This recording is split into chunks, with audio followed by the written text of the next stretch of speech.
ہیں جو اس دن کنگال اور مفلس ہو جائیں گے۔ تو اس لیے اللہ تعالیٰ کا کلام جو ہے نا یہ ساری بیماریوں کی شفا ہے، سارے روگوں کا علاج ہے۔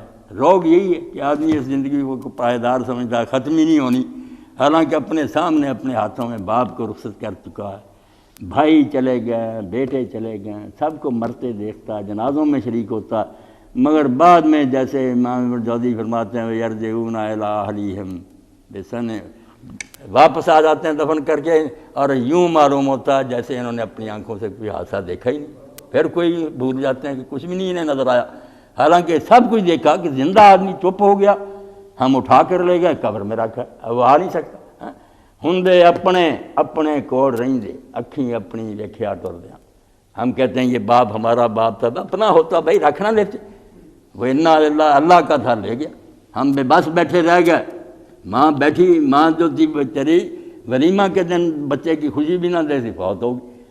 اللہ تعالیٰ کی طاقت کا کوئی مقابلہ کر سکتا؟ ہندے اپنے اپنے کور رہندے، اکھیں اپنی ویکھیا ٹردیاں۔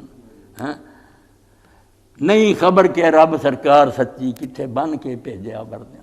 اب اللہ تعالیٰ لے گیا روحیں، یقین ہے ہمارا کچھ دنیا جہاں رہ رہے ہیں، آدم علیہ السلام سے لے کر سب وہاں آپس میں ملتے ہیں، باتیں کرتے ہیں، اللہ کے رسول علیہ السلام نے خبر دی۔ اور اب جو یہ حدیث پاک بتائی کہ جتنے مرنے والے ہیں سب کے سامنے ان کے پچھلوں کے اعمال پیش ہوتے ہیں، صرف حضور کے سامنے نہیں، میرے والدین کے سامنے بھی سارے گھر کی رپورٹ جاتی ہے، ہفتہ وار جاتی ہے کہ بچے یہ کر رہے ہیں، بیٹیاں یہ کر رہی ہیں۔ تو اللہ کے رسول فرماتے ہیں اگر اچھی خبر ہوتی ہے خوش ہوتے ہیں، اللہ کی حمد کرتے ہیں، اور اگر بری سنتے ہیں تو غمگین ہوتے ہیں، افسوس کرتے ہیں۔ اس لیے کئی صحابی کسی نالائق کو ایسی حرکت کرتے دیکھتے تو کہتے یار آپ مرنے کے بعد تو باپ کو تنگ نہ کر، وہاں کیوں اس کی روح کو پریشان کر رہا؟ تو فرمایا کہ نہیں خبر کہ رب سرکار سچی کتھے بن کے بھیجیا بردے، کہاں وہ رہ رہا ہے اللہ جانتا ہے، مگر درود و سلام پہنچ جاتا ہے، اطلاع اللہ دے دیتا ہے۔ تو فانی دنیا جو ہے نا اس میں آدمی یہ سمجھ کر رہے کہ چل چلاؤ ہے، ہر وقت اللہ نے بتایا کوئی نہیں۔ امام قرطبی اپنی تفسیر میں لکھتے ہیں کہ ایک اللہ کے ولی نے نہ اس کی محبت ہو گئی، شاید یعقوب علیہ السلام کا قصہ لکھا کہ ملک الموت سے کہا یار میری تیری محبت ہے، مجھے پہلے اطلاع دے دینا جب موت آنی ہو۔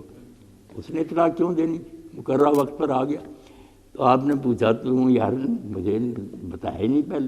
اس نے کہا حضور روز تو بتاتا تھا، جب کوئی مرتا تھا آپ اس کو مرتا دیکھتے تھے تو آپ کو پتہ نہیں چلتا تھا، میرا پیغام ملتا نہیں تھا کہ میں آپ کی طرف بھی آنے والا ہوں۔